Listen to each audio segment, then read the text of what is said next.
And then it seems all right. Thanks a lot, man. Really good job. We'll send you a check. All right. See you. Next thing you know, I'm on the ground floor. I'm on a city street in Pittsburgh. That was really weird. Yeah.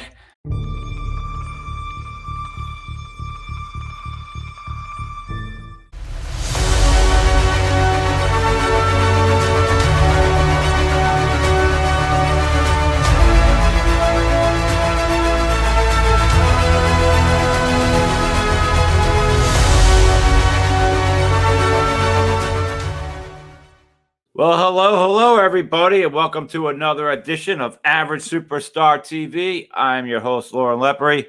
Thank you again for joining me for this show. Please do me the honors and hit that subscribe button on YouTube, Spotify, Amazon, Stitcher, and iHeartRadio. And this week, we are back in the horror movie world. Everyone that is involved with horror movies definitely knows what movie this guy's from. It's from the iconic George Romero universe.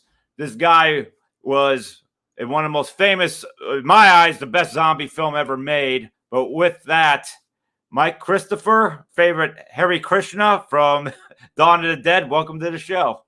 Hey, man, the only Hare Krishna zombie in any of the movies so far that I know of. I mean, yeah, you're probably right. You're definitely the king of that. But the only Hare Krishna zombie in the planet. Gotcha. So let's even go before Dawn of the Dead. Mike, I mean, when, as far as back as you can remember, when did you know you wanted to be an actor, or was this something that got sprung on you and you just jumped on it? Yeah, it was just right place at the right time. I was in a rock band in Pittsburgh, and the name of the band was Fluid. And we had two keyboard players, a saxophone player, lead singer, drummer, and a bass player. The saxophone player is the airport zombie. Okay. That's interesting tie-in. And the bass, if you look, there's one scene somewhere, I can't remember exactly where it is. There's a zombie with a bald head and a red flannel, just a red sweatshirt. And he's just in there for a couple frames. That was the bass player for the band that I was in, Fluid. But the saxophone player somehow knew Joe Shelby. Joe Shelby, who is Ramirez in Dawn of the Dead. He comes running out in the beginning with a nickel-plated 45. Well, he was like the manager of the band, and he got us this place. It all just like came together all of a sudden, and he got us this place to rehearse. So we had $75 we came up with. None of us had jobs. $75 we had to come up with, and we rented the downstairs of the place to rehearse. And we got geodesic domes built around our keyboards, and we all had bald heads. We did this space-themed rock and roll show, kind of like Genesis, yes, kind of that kind of music. You know? Cool. And so Joe Shelby got us in touch with the guy, and he got us this theater to rehearse in. And then there was some other people that were around that. We did 2 soundtracks for Mickey and Lenny Lee's. We did 2 soundtracks for their independent movies as the Fluid Band. And so they were involved in it. And I guess between Mickey and Joe Shelby, they got our band picture to George Romero. And George Romero picked the saxophone player for the airport zombie. And he originally picked me for the helicopter zombie. Nobody knows this except me. I don't tell it too often. But then Jim Crut and Tom Savini were working together at college. I forget, just the name escapes me right now. What college they were at? A college in Pittsburgh, and they were working so they could work together. And I was way out in Homestead, living in this theater, which is really far away from the cultural center of Pittsburgh. And so they called me one day and they said, I got some news for you. What's that? They said, we found somebody else to do the helicopter zombie. I said, no way, man. I love helicopters. No, we found somebody else to do the helicopters, but we'll find something else for you. Okay. And I mean, they just lost the best role in the movie, you know. Guy gets his head cut off. Zombie gets his head cut off by a helicopter. So I'm going, shit, now what? So they called me a couple weeks later and they said, we got this other part that we want you to think about. If you, it kind of has religious overtones, and if you don't want to do it, it's okay. But we thought, that since you had a bald head, you could be a Hare Krishna. That's a zombie in the movie. What?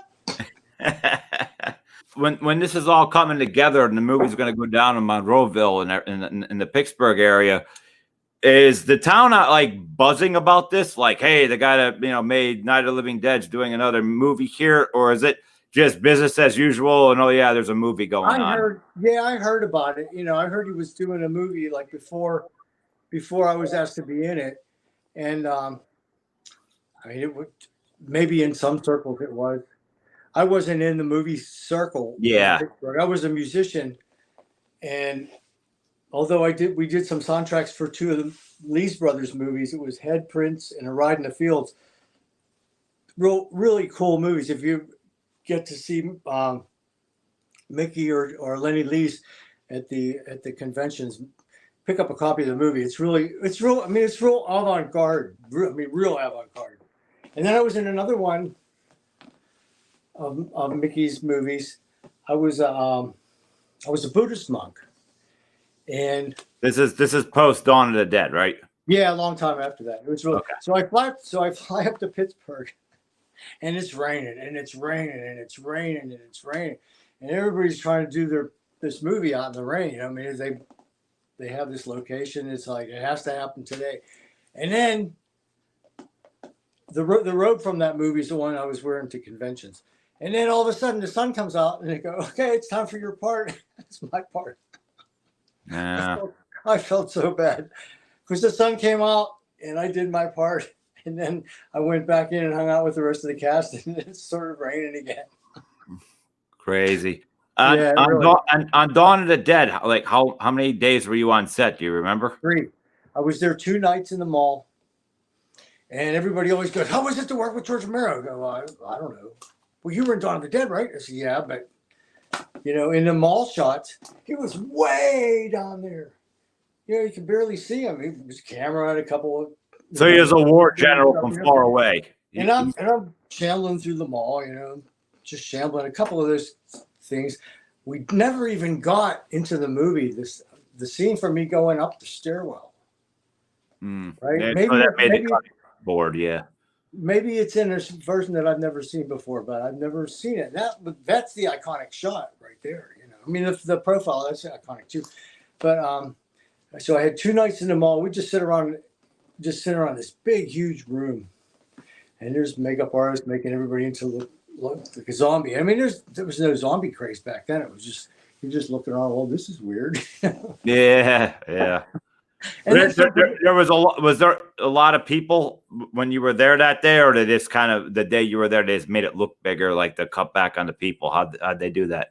No, it was a lot of zombies there, Okay. But it was all just fractured because a production assistant would come in and he'd go, okay, I want you, and you come with me.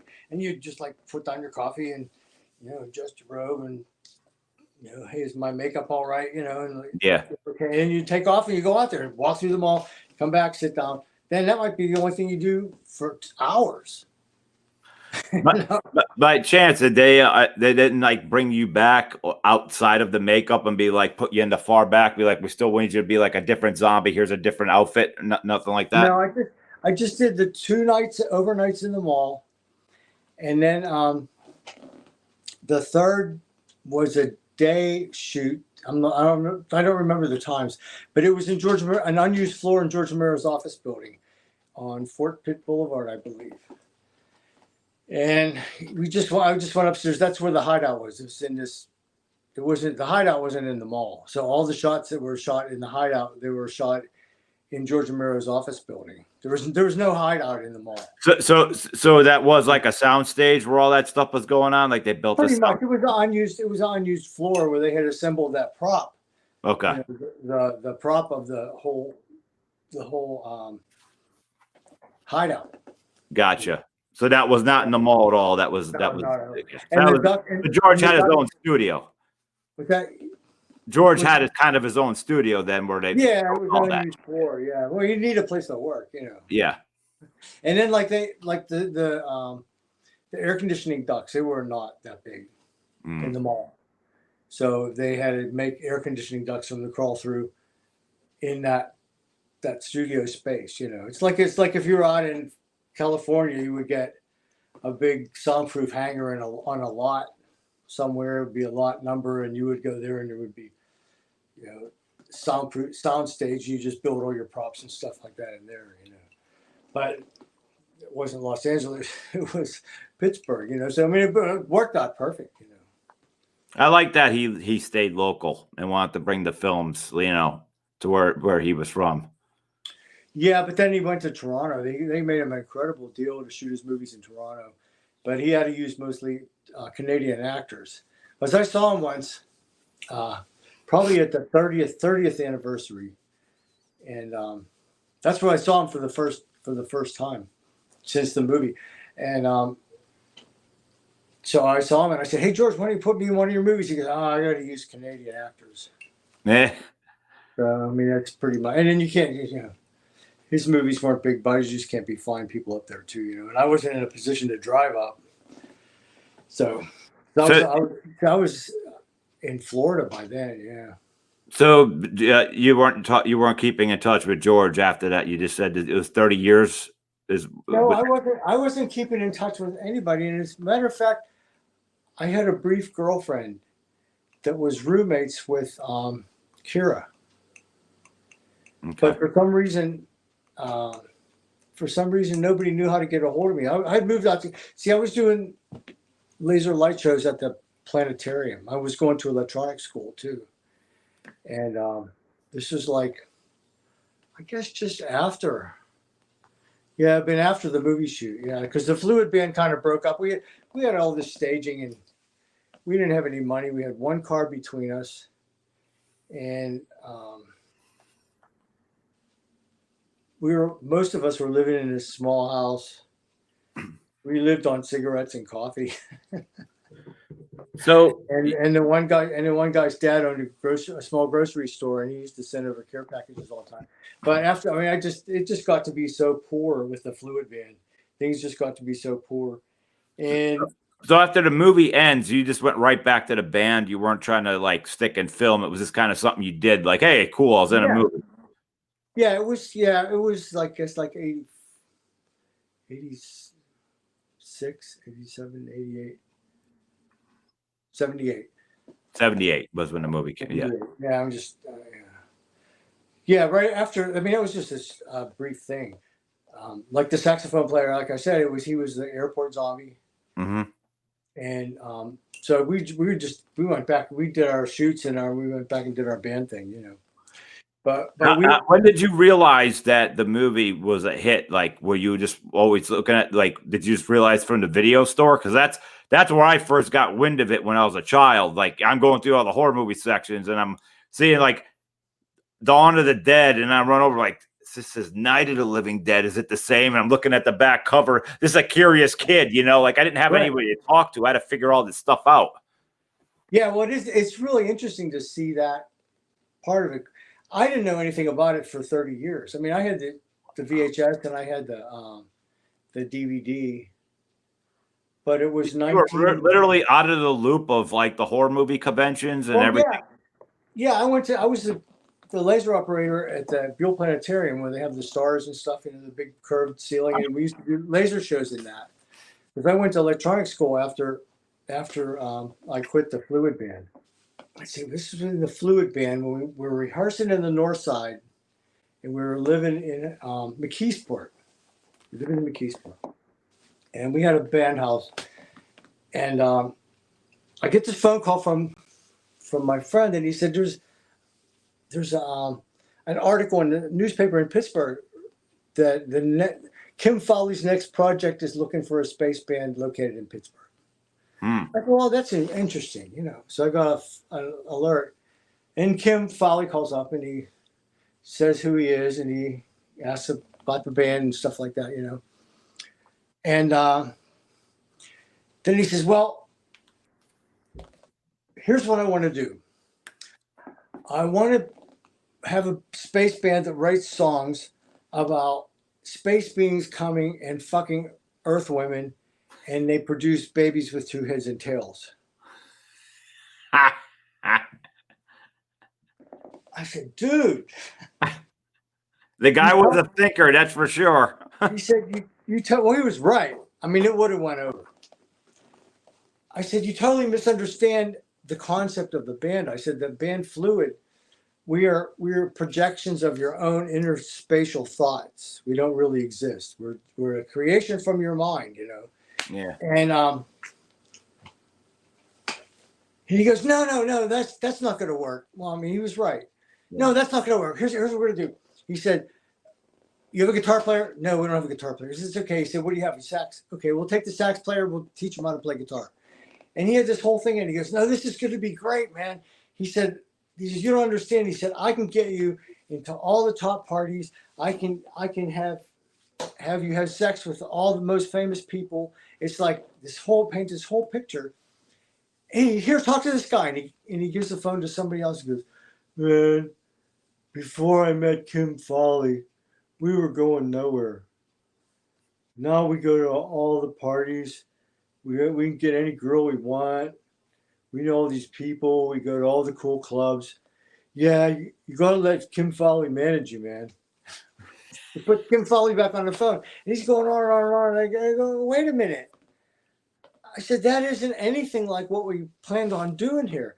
And then he I like that he put a cheerleader on the phone is basically right. What he just did. You don't understand. You don't understand. I'm Kim Foley. I've been doing this and I'm doing this. I'm doing this. I'm doing this. And he said, who are you to say that to me? And I said, Kim. He said, what? I said, I didn't call you. You called me. Mm-hmm. And he just like, dead silence. Dead silence. You can hear me. I don't know. He was California or something. Yeah. He's still. I think that dude's still going, isn't he? With his green hair. I don't think he's going anymore. No. But if he is, Kim Foley. Anyway, it was nice talking to you. Yeah. But it was pure evil, you know, and it was exactly what is going on in Hollywood today with all the sexual stuff, and it's just the evil. I mean, those shows that they do at halftime and at the Grammys and stuff like that, it's pure fucking Satanism, you know. I mean, which is, you know, understandable. Some people are into that, you know, but it's not a good thing. And it's being presented as a good thing. It's not a good thing. They sell their souls, that's for sure. There's lots of not a good things, but Dawn of the Dead is a good thing.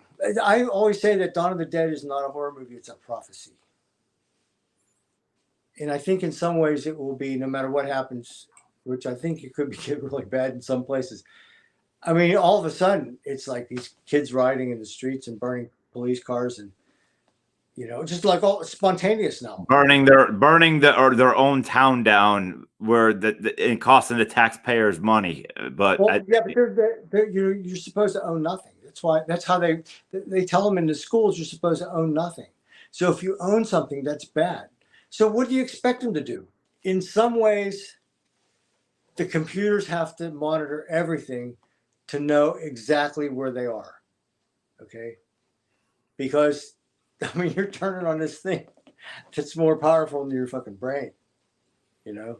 And there's so many people that worked on it. You don't know what it's going to do.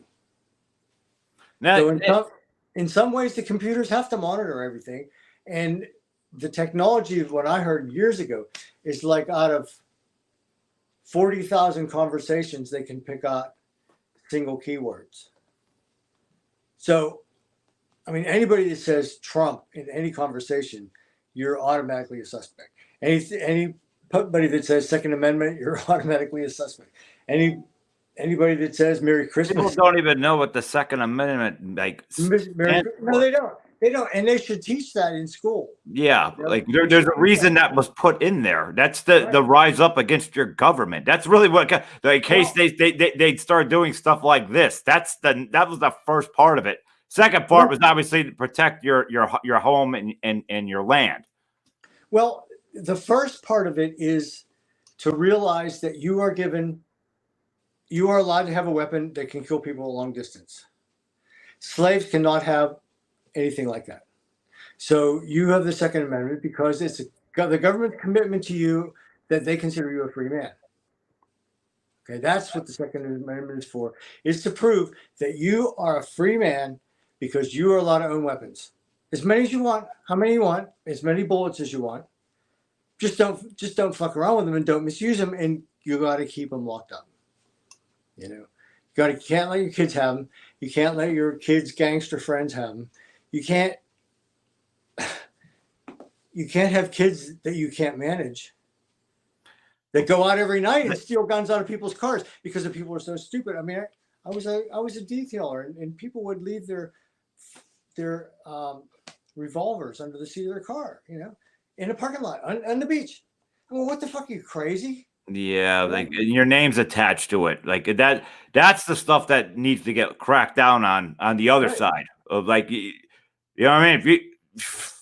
If you are responsible for that gun, you are responsible for that gun. There's no, you don't get a pass when something bad happens. Yeah, but there's so many irresponsible guns on the planet. I mean, the weapons. I mean, Jesus, look at all the fucking weapons we gave the Ukraine. Yeah, I mean, we depleted our country's supply of land weapons. We depleted them. I mean, we're sitting duck right now because we gave them all to Zelensky, plus billions of dollars that he went and bought Russian oil with. That we couldn't use here, of course. We didn't need that. We didn't need that money here at all because we drained reserves. Yeah, America's reserves. But anyway, getting back to guns, the important thing about Dawn of the Dead was, after the zombie attack, which I was part of, in the hideout, that was the whole changing point in the movie. That was, they realized the zombies weren't all totally stupid. There's a possibility one could be smart. And he found you. He found you. That really threw a wet blanket on the hideout. But more importantly, what it did is Fran realized that she is responsible for her survival, not the police, not the National Guard, not nobody. She is responsible, which is a really powerful statement because women weren't really put in a role like that at that time. It was a good character arc for. Yeah, I mean, and it was all because of my character. So George told me one time, he said that would have probably been the 30th anniversary. It's the first time I saw him. I stood in line at his table at Horrifying, and we had a show on a college campus. It was a hotel situation on a college campus. It was the 30th anniversary, and I stood in line. I had you're the guy. I don't fucking believe it. And he stood up, and he's giant.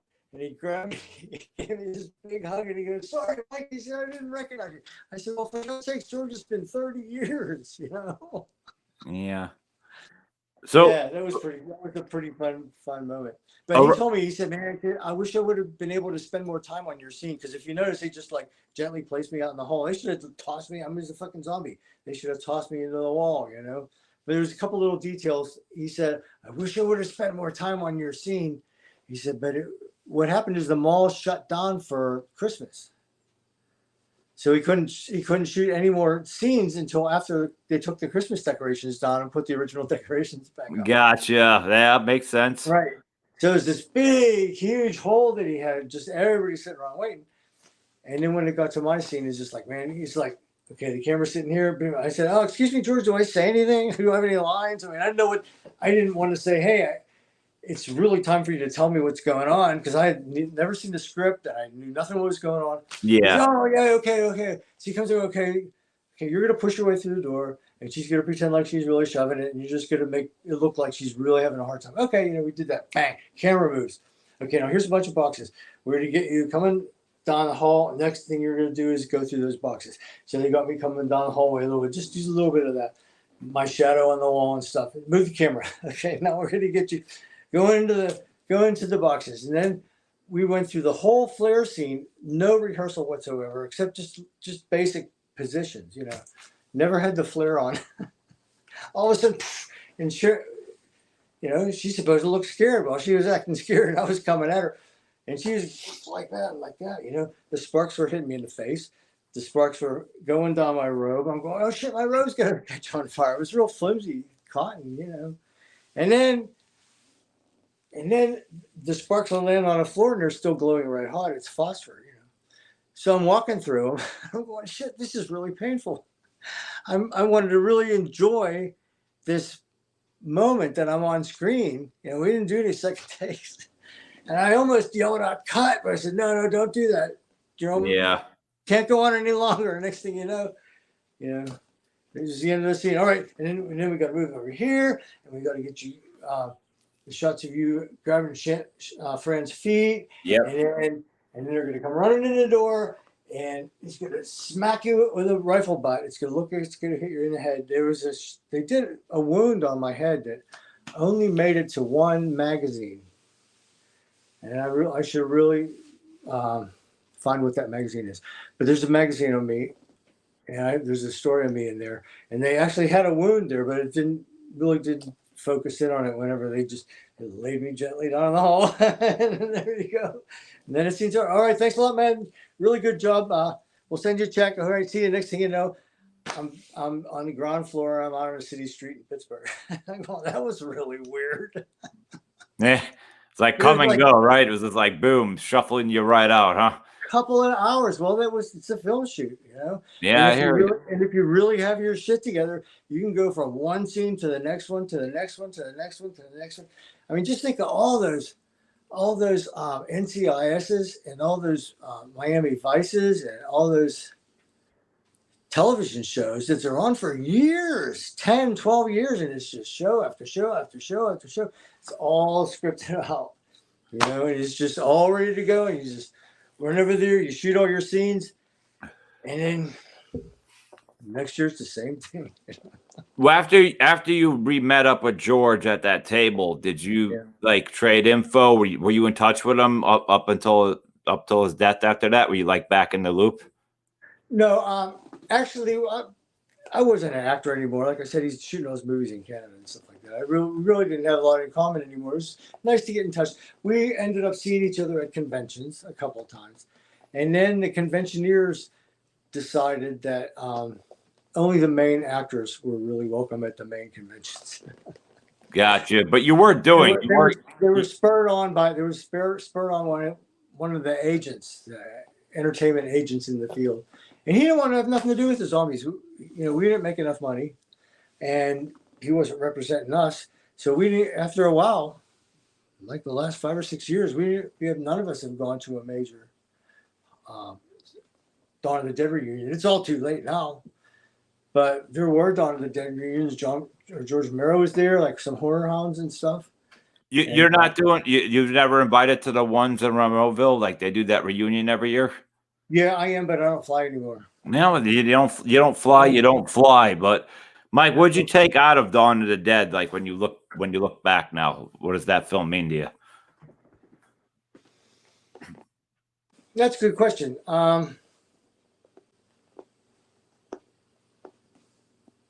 Well, I think part of it is I got to poke a little bit of fun at the Krishna religion. Mm-hmm. Those guys are really funny.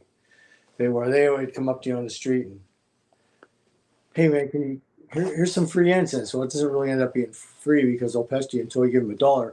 And then once you give them $1, then they try to get you to get their book, and you know, it just goes on and on and on, you know. But so that was kind of funny. I actually had some Hare Krishna devotees that have seen Dawn of the Dead, and I met them online, and they thought it was pretty hilarious that George put a Hare Krishna in his zombie movie. Yeah. So I think that's kind of, you know, I made that connection. But the best thing that I got out of it is just connecting with the fans, you know.